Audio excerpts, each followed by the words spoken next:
En 2026, à quoi faut-il s'attendre pour le Bitcoin et les crypto-monnaies ?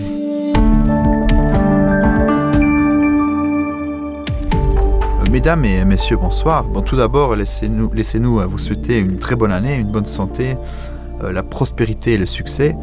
Faire un petit rappel à notre dernier épisode de podcast qu'on avait fait l'année dernière.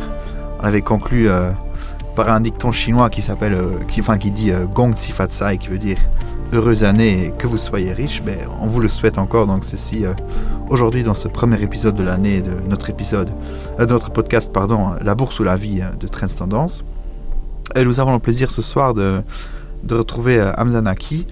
Hamza qui est notre chroniqueur régulier, qui est aussi entrepreneur et fondateur et rédacteur en chef du média d'éducation financière Parlons Finance. Hamza, très bonne année à toi, excellente année 2026. Merci pareillement Charlie.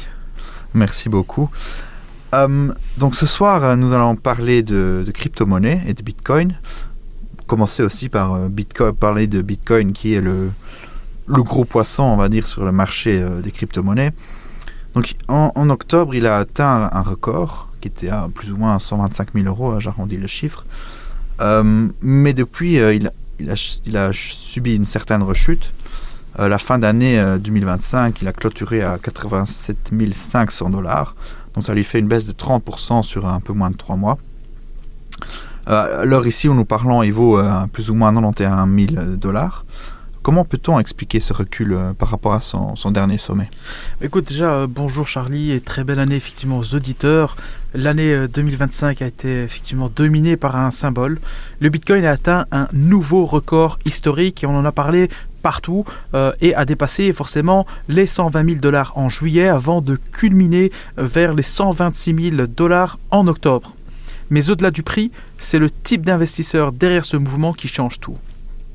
Effectivement, ce ne sont pas et plus les particuliers et encore le FOMO qui tirent le marché, mais des flux réguliers qui sont issus des ETF, spot, des asset managers, de la trésorerie d'entreprise, on connaît tous l'entreprise stratégique qui investit massivement, et des investisseurs macro de long terme. Le Bitcoin est donc passé de pari alternatif à poche stratégique pour un portefeuille institutionnel. Et pour revenir sur ta question, la correction du Bitcoin en fin d'année s'explique par 3 éléments majeurs que moi j'ai pu évoquer. Okay. 1. La prise de bénéfices. Donc après ce rallye aussi spectaculaire, beaucoup d'investisseurs, notamment les institutionnels, ont voulu sécuriser leurs gains. C'est donc un comportement classique après un nouvel ATH. Deuxièmement, il y a un contexte macroéconomique. Les banques centrales ont refroidi les marchés en rappelant que les baisses de taux ne seraient pas aussi rapides que prévu. Et donc le Bitcoin, qui est très sensible à cette liquidité que les banques centrales permettent, a vu un impact sur son cours. Troisièmement, il y a la rotation sectorielle. Donc on a vu un retour massif vers les actions, les ETF, etc., surtout technologiques, les actions technologiques, après de très bons résultats trimestriels. Une partie des capitaux est simplement sortie du marché crypto pour aller ailleurs. Et donc, ce n'est pas un effondrement structurel, mais une respiration après une année très intense. Ok, d'accord, merci pour ce rappel des faits. Ici, en début d'année 2026, ces éléments sont toujours un peu plus ou moins réunis. Ou est-ce que la situation est toujours un peu la même ? Est-ce que l'année 2026 commence pour le Bitcoin un peu comme elle s'est terminée ?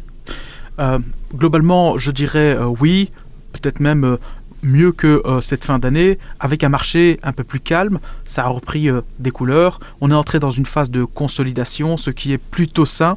Les flux vers les ETF Bitcoin se sont stabilisés. Ils ne sont plus autant explosifs qu'en 2025, mais ils restent positifs. Et donc la volatilité est revenue à des niveau assez raisonnable. Les investisseurs attendent désormais des signaux macro qui sont beaucoup plus clairs au niveau de l'inflation, de la croissance, des décisions des banques centrales. Tant que ces éléments restent flous, le Bitcoin évolue dans une zone d'attente, même si l'année 2026 est ouverte, effectivement avec une dynamique assez encourageante pour les investisseurs crypto, avec une progression de la capitalisation globale d'environ 6% depuis le 1er janvier. Donc, ce qu'on peut dire, c'est que ce début d'année est assez positif. On voit un regain d'intérêt vers justement le marché des crypto-monnaies, notamment vers le Bitcoin. Et donc, pour ma part, ça semble être positif. Ok. Donc, un début positif, mais il y a quand même un peu un attentisme, comme tu l'expliques.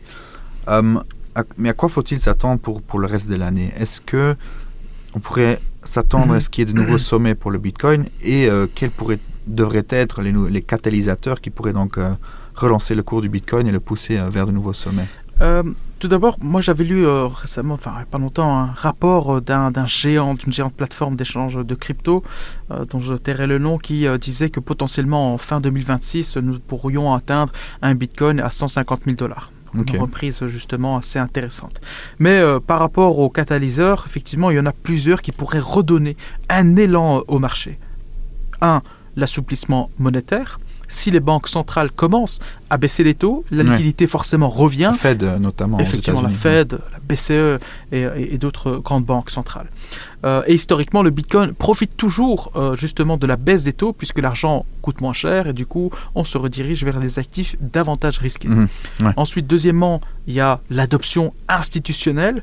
Les ETF spot ont ouvert la voie, mais on voit maintenant des fonds de pension, des assurances et même certaines entreprises intégrer du Bitcoin dans leur allocation stratégique et qui investissent de façon régulière ou qui investissent parfois massivement, un peu comme l'entreprise que j'ai citée précédemment.